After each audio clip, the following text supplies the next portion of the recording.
अजीजों, हमें अपने बच्चों को इज्जत के साथ अपनी जिंदगी गुजारना सिखाना है, क्योंकि बाइबल हमें खबरदार करती है और ये रूहानी तौर पर सच है। इमसाल 17:2 में यहाँ पर दर्ज है, लिखा है, अक्लमंद नौकर उस बेटे पर जो रुसवा करता है। जी खुदा हमसे बात करता है।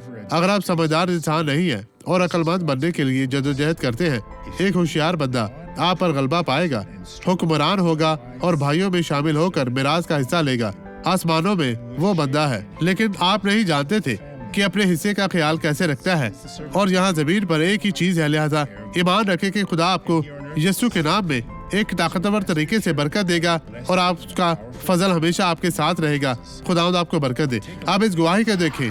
आप ठीक हैं? जी, क्या हुआ था? मुझे यहाँ इस घुटने में मसला है। तकरीबन 1 साल से मैं 1 साल? और डॉक्टर ने कहा कि मेरे घुटनों में पानी था और मुझे बहुत दर्द होती थी। मैं झुक नहीं सकती थी नीचे और कुछ भी नहीं कर अब आप सकती कैसी थी। हैं? अब मैं बेहतर हूँ। आप कुछ भी कर सकती हैं। जी। तो नीचे झुके, मैं देख सकता हूँ। मुझे देखना है। आपको यीशु ने शिफा दी है। इन लोगों को देखिए, डॉक्टर ने इसे बताया कि इसके घुटने में चला गया। आए अब दुआ करें।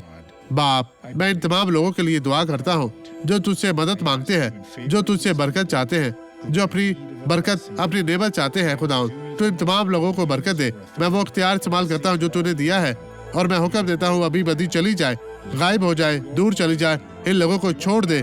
तू अब बांधी गई है यीशु मसीह नासरी के नाम में, और आप कहें आमीन।